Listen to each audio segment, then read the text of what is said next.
ನೆನೆ ದಾಸನ ದರ್ಶನ ಪಡೆಯೋಕೆ ವಿಜಯಲಕ್ಷ್ಮಿ ಆಗಮನವಾಗಿತ್ತು.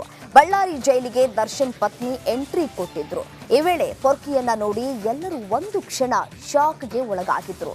ಯಾಕೆ ಆ ಕುರಿತ ಒಂದು ರಿಪೋರ್ಟ್ ಇದೆ, ಬನ್ನಿ ನೋಡ್ತಾ ಹೋಗೋಣ.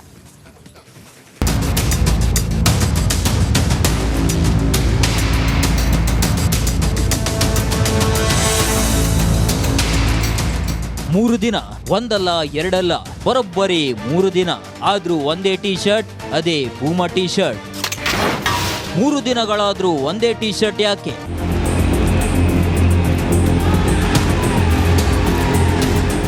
ನಿಜ, ದರ್ಶನ್ ಬಳ್ಳಾರಿ ಜೈಲಿಗೆ ಶಿಫ್ಟ್ ಆಗಿ 3 ದಿನ ಕಳೆದಿವೆ. ಇಷ್ಟಾದ್ರೂ ನಟ ದರ್ಶನ್ ಮಾತ್ರ ಒಂದೇ ಟಿ ಶರ್ಟ್ ನಲ್ಲಿದ್ದಾರೆ. ಬಳ್ಳಾರಿ ಜೈಲಿಗೆ ಬರುವ ದಿನ ಧರಿಸಿದ್ದ ಟಿ ಶರ್ಟ್ ಅನ್ನೇ ಇನ್ನೂ ಕೂಡ ಧರಿಸಿದ್ದಾರೆ. ನಿನ್ನೆ ಬಳ್ಳಾರಿ ಜೈಲಿಗೆ ದರ್ಶನ್ ಪತ್ನಿ ವಿಜಯಲಕ್ಷ್ಮಿ ಬಂದಿದ್ರು. ದಾಸನ ದರ್ಶನ ಮಾಡೋಕೆ ಎಂಟ್ರಿ ಕೊಟ್ಟಿದ್ರು. ಈ ವೇಳೆ ವಿಸಿಟಿಂಗ್ ರೂಮಿಗೆ ಬಂದ ದಾಸನನ್ನ ನೋಡಿ ಎಲ್ಲರೂ ಒಂದು ಕ್ಷಣ ಶಾಕ್ ಆಗಿದ್ರು. ಕಾರಣ ದರ್ಶನ್ ಧರಿಸಿದ ಅದೇ black colour Puma T shirt. ಹಳೆ ಟಿ ಶರ್ಟ್ ನಲ್ಲೇ ದರ್ಶನ್ ಕಾಣಿಸಿಕೊಂಡಿದ್ರಿಂದ ಹಿಂದೆ ಏನಾದ್ರೂ ರಹಸ್ಯ ಅಡಗಿದ್ಯಾ ಅನ್ನೋ ಪ್ರಶ್ನೆ ಹುಟ್ಟಿದೆ.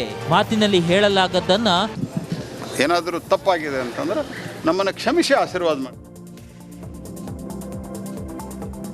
ಗದಗ ಜಿಲ್ಲೆ ಶಿರಹಟ್ಟಿ ಫಕೀರೇಶ್ವರ ಸಂಸ್ಥಾನ ಮಠಕ್ಕೆ ಕೇಂದ್ರ ಸಚಿವ ಪ್ರಹ್ಲಾದ್ ಜೋಶಿ ಭೇಟಿ ನೀಡಿ ಫಕೀರ ಸಿದ್ದರಾಮ ಶ್ರೀಗಳ ಆಶೀರ್ವಾದವನ್ನ ಪಡೆದರು.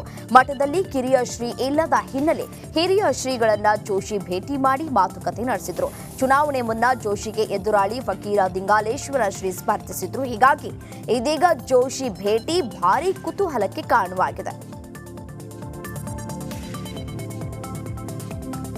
ರೇಣುಕಾಸ್ವಾಮಿ ಕೊಲೆ ಕೇಸ್ ಪ್ರಕರಣದಲ್ಲಿ ಆರೋಪಿಗಳು ಜಾಮೀನು ಅರ್ಜಿ ಸಲ್ಲಿಸಿದ್ರು. A1 ಆರೋಪಿ ಪವಿತ್ರ ಗೌಡ, A7 ಆರೋಪಿ ಅನುಕುಮಾರ್ ಜಾಮೀನು ಅರ್ಜಿಯನ್ನ CCH 57ನೇ ನ್ಯಾಯಾಲಯ ವಜಾ ಮಾಡಿದೆ. ಇನ್ನಷ್ಟು ದಿನ ಪವಿತ್ರ, ಅನುಕುಮಾರ್ಗೆ ಪರಪ್ಪನ ಅಗ್ರಹಾರವೇ ಗತಿಯಾಗಿದ್ದು ಸದ್ಯಕ್ಕೆ ರಿಲೀಫ್ ಇಲ್ಲದಂತಾಗಿದೆ.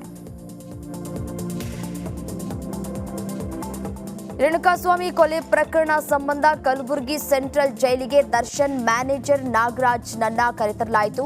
ಪರಪ್ಪನ ಅಗ್ರಹಾರ ಜೈಲಿನಿಂದ ಕಲಬುರಗಿಗೆ ಪೊಲೀಸರು ಕರೆತಂದಿದ್ದಾರೆ. ಬಿಗಿ ಭದ್ರತೆಯಲ್ಲಿ A11 ಆರೋಪಿ ನಾಗರಾಜ್ನನ್ನ ಕಲಬುರಗಿ ಜೈಲಿಗೆ ಶಿಫ್ಟ್ ಮಾಡಲಾಗಿದೆ. ರೇಣುಕಾಸ್ವಾಮಿ ಕೊಲೆ ಪ್ರಕರಣದ 10ನೇ ಆರೋಪಿ ವಿನಯ್ನನ್ನ ವಿಜಯಪುರ ಕೇಂದ್ರ ಕಾರಾಗೃಹಕ್ಕೆ ಸ್ಥಳಾಂತರಿಸಲಾಗಿದೆ. ಆರೋಪಿ ವಿನಯ್ ಆರೋಗ್ಯ ತಪಾಸಣೆ ಹಾಗೂ ಇತರ ಕಾನೂನು ಪ್ರಕ್ರಿಯೆ ಬಳಿಕ ಕೇಂದ್ರ ಕಾರಾಗೃಹಕ್ಕೆ ಶಿಫ್ಟ್ ಮಾಡಲಾಗಿದೆ. ವಿಶೇಷ ಸೆಲ್ಗಳ ಪೈಕಿ ಸೆಲ್ ನಂಬರ್ 1ರಲ್ಲಿ ವಿನಯ್ನನ್ನ ಇರಿಸಲಾಗಿದೆ. ಜೊತೆಗೆ 14,433 ನೂತನ ಕೈದಿ ನಂಬರ್ ಅನ್ನ ಕೊಡಲಾಗಿದೆ.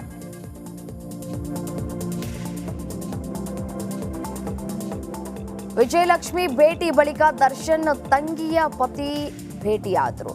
ಬಳಿಕ ಜೈಲಾಧಿಕಾರಿಗಳಿಗೆ ದರ್ಶನ್ ಸಂಬಂಧಿ ಪತ್ರವನ್ನ ಕೊಟ್ಟಿದ್ದಾರೆ.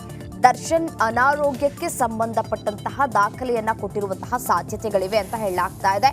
ಇನ್ನು ವೆಸ್ಟರ್ನ್ ಟಾಯ್ಲೆಟ್, ಸರ್ಜಿಕಲ್ ಚೇರ್ಗೆ ದರ್ಶನ್ ಮನವಿಯನ್ನ ಮಾಡಿಕೊಂಡಿದ್ದಾರೆ.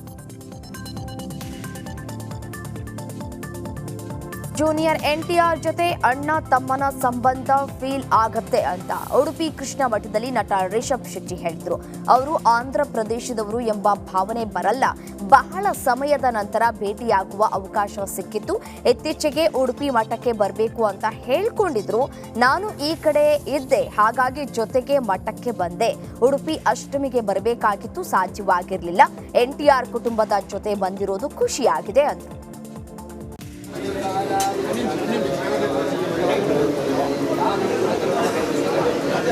ಶ್ರೀಭದ್ರೆ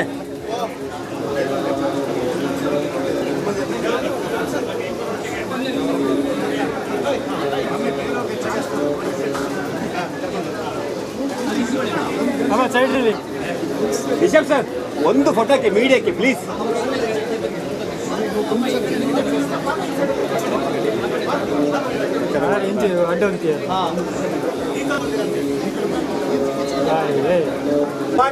ರೆಡಿ ಶಾರ್ಟ್.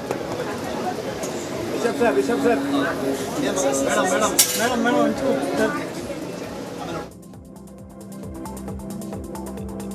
ಇನ್ನು ಇದೇ ವೇಳೆ ರಿಷಬ್ ಶೆಟ್ಟಿ ದೇವರು ಕೊಟ್ಟ ಗೆಳೆಯ ಅಂತ ಜೂನಿಯರ್ NTR ಹೇಳಿದ್ರು. 40 ವರ್ಷದಿಂದ ನನ್ನ ಅಮ್ಮನಿಗೆ ಮಗನನ್ನೊಮ್ಮೆ ಕೃಷ್ಣ ಮಠಕ್ಕೆ ಕರೆದುಕೊಂಡು ಬರಬೇಕು ಎಂಬ ಆಸೆ ಇತ್ತು, ಅದು ಇವಾಗ ಈಡೇರಿದೆ ಅಂದ್ರು. ಶ್ರಾವಣ ಮಾಸದ ವಿಶೇಷ ದಿನ ಹರಕೆ ಈಡೇರಿದ್ದು ಸಂತೋಷವಾಗಿದೆ. ನನ್ನ ಅಮ್ಮನ ಪೂರ್ವಿಕರು ಮೂಲತಃ ಕುಂದಾಪುರದವರಾಗಿದ್ದು ಇಲ್ಲಿಗೆ ಭೇಟಿ ಕೊಟ್ಟಿದ್ದಕ್ಕೆ ಮನಃಶಾಂತಿ ಸಿಕ್ಕಿದೆ. ನಿರ್ದೇಶಕ ಪ್ರಶಾಂತ್ ನೀಲ್ ಕೂಡ ನಮ್ಮ ಜೊತೆಗಿದ್ದಾರೆ ಅಂದ್ರು. ಉತ್ತರ ಕನ್ನಡ ಜಿಲ್ಲೆಯ ಹಳಿಯಾಳದಲ್ಲಿ ನಡೆದ ಬಿಜೆಪಿ ಸಭೆಯಲ್ಲಿ ಕಾರ್ಯಕರ್ತರು ಬಡಿದಾಡಿಕೊಂಡಿದ್ದಾರೆ. ಗಣೇಶ ಕಲ್ಯಾಣ ಮಂಟಪದಲ್ಲಿ ಘಟನೆ ನಡೆದಿದೆ. ಬಿಜೆಪಿ ಜಿಲ್ಲಾಧ್ಯಕ್ಷ ಎನ್ಎಸ್ ಹೆಗಡೆ ನೇತೃತ್ವದಲ್ಲಿ ಸಭೆಯನ್ನು ಕರೆಯಲಾಗಿತ್ತು. ಸದಸ್ಯತ್ವ ಅಭಿಯಾನದ ಕುರಿತು ಸಭೆಯನ್ನು ಕರೆಯಲಾಗಿತ್ತು. ಈ ವೇಳೆ ಬಿಜೆಪಿಯ ಎರಡು ಬಣಗಳ ನಡುವೆ ಗಲಾಟೆ ನಡೆದಿದೆ.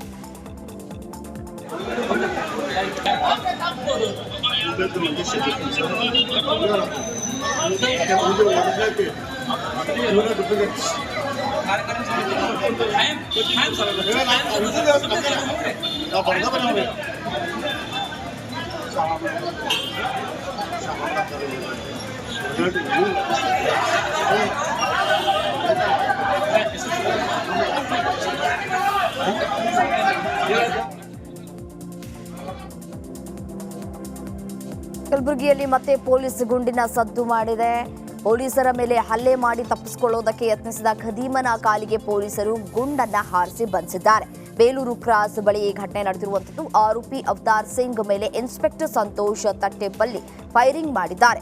ಗಾಯಾಳು ಆರೋಪಿಯನ್ನ ಜಿಮ್ಸ್ಗೆ ದಾಖಲ. ಕಾರ್ಯಕರ್ತರು ಪ್ರತಿಭಟನೆಯನ್ನ ನಡೆಸಿದ್ದಾರೆ. ಬೆಳಗಾವಿ ಜಿಲ್ಲೆಯ ಕಿತ್ತೂರು ತಾಲೂಕಿನ ಎಂಕೆ ಹುಬ್ಬಳ್ಳಿ ಪಟ್ಟಣದಲ್ಲಿ ಕರ್ನಾಟಕ ರಾಜ್ಯ ದಲಿತ ಸಂಘರ್ಷ ಸಮಿತಿ ಸಂಘಟನೆ ವತಿಯಿಂದ ಪ್ರತಿಭಟನೆಯನ್ನ ನಡೆಸಲಾಯಿತು. ಎಸ್ಸಿ ಎಸ್ಟಿ ಸಮುದಾಯದ ಹಲವಾರು ಸಮಸ್ಯೆಗಳಿಗೆ ಪರಿಹಾರವನ್ನ ನೀಡಬೇಕು. ಪಟ್ಟಣದ ವಾರ್ಡ್ ನಂಬರ್ 3ರಲ್ಲಿ ಬಾಬು ಜಗಜ್ಜೀವನ ರಾಮ ಭವನ ನಿರ್ಮಾಣ ಮಾಡಬೇಕು. ಎಸ್ಸಿ ಸಮುದಾಯಕ್ಕೆ ಸ್ಮಶಾನ ಜಾಗವನ್ನ ನೀಡಬೇಕು ಅಂತ ಹೇಳಿ ಆಗ್ರಹಿಸಿದ್ದಾರೆ. ಪುರಸಭಾ ಚುನಾವಣೆ ಸಂದರ್ಭ ಲಘು ಲಾಠಿ ಪ್ರಹಾರವಾಗಿರುವ ಘಟನೆ ಆನೇಕಲ್ನಲ್ಲಿ ನಡೆದಿದೆ. ಪುರಸಭಾ ಚುನಾವಣೆ ವೇಳೆ ಮತ ಚಲಾಯಿಸುವುದಕ್ಕೆ ಬೆಂಗಳೂರು ಗ್ರಾಮಾಂತರ ಸಂಸದ ಡಾಕ್ಟರ್ ಮಂಜುನಾಥ್ ಮತ್ತು ಮಾಜಿ ಕೇಂದ್ರ ಸಚಿವ ಎ ನಾರಾಯಣಸ್ವಾಮಿ ಆಗಮಿಸಿದ್ರು. ಈ ವೇಳೆ ಎ ನಾರಾಯಣಸ್ವಾಮಿ ಮತಗಟ್ಟೆಗೆ ಹೋಗುವುದಕ್ಕೆ ಕಾಂಗ್ರೆಸ್ ಮುಖಂಡರು ವಿರೋಧವನ್ನ ವ್ಯಕ್ತಪಡಿಸಿ ಕಾರಿಗೆ ಮುತ್ತಿಗೆಯನ್ನ ಹಾಕಿದ್ರು. ಈ ಸಂದರ್ಭದಲ್ಲಿ ಬಿಜೆಪಿ ಹಾಗೂ ಕಾಂಗ್ರೆಸ್ ಕಾರ್ಯಕರ್ತರನ್ನ ಚೆದರಿಸುವುದಕ್ಕೆ ಪೊಲೀಸರು ಲಘು ಲಾಠಿ ಪ್ರಹಾರವನ್ನ ಮಾಡಿದ್ರು. ಚಿಕ್ಕಮಗಳೂರಿನಲ್ಲಿ ಗುಡ್ಡ ಕುಸಿತದ ಭೀತಿ ಬೆನ್ನಲ್ಲೇ ಕಾರ್ ರ್ಯಾಲಿ ಆಯೋಜಿಸಲಾಗಿದೆ. ಮೂಡಿಗೆರೆ ತಾಲೂಕಿನ ಎತ್ತಿನಭುಜ ದಟ್ಟಾರಣ್ಯದ ಸಮೀಪ ರ್ಯಾಲಿಯನ್ನು ಆಯೋಜಿಸಲಾಗಿದೆ. 100ಕ್ಕೂ ಹೆಚ್ಚು 4-ವೀಲರ್ ವಾಹನಗಳು ರ್ಯಾಲಿಯಲ್ಲಿ ಭಾಗಿಯಾಗಲಿವೆ. ವನ್ಯಜೀವಿ ಪಶ್ಚಿಮ ಘಟ್ಟ ಪ್ರದೇಶದಲ್ಲಿ ಗುಡ್ಡ ಕುಸಿಯುವ ಭೀತಿ ಇದ್ದು ಅತಿ ವೇಗದ ವಾಹನಗಳ ಸದ್ದು ಕೂಡ ಒಂದು ಕಡೆ ಕಾಡು ಪ್ರಾಣಿಗಳಿಗೆ ಕಂಟಕ ಕೂಡ ಆಗ್ತಾ ಇದೆ. ಅರಣ್ಯ ಕಾನೂನುಗಳನ್ನ ಗಾಳಿಗೆ ತೂರಿದ ಅಧಿಕಾರಿಗಳ ವಿರುದ್ಧ ಸ್ಥಳೀಯರು ವ್ಯಾಪಕ ಆಕ್ರೋಶವನ್ನ ಹೊರಹಾಕ್ತಾ ಇದ್ದಾರೆ.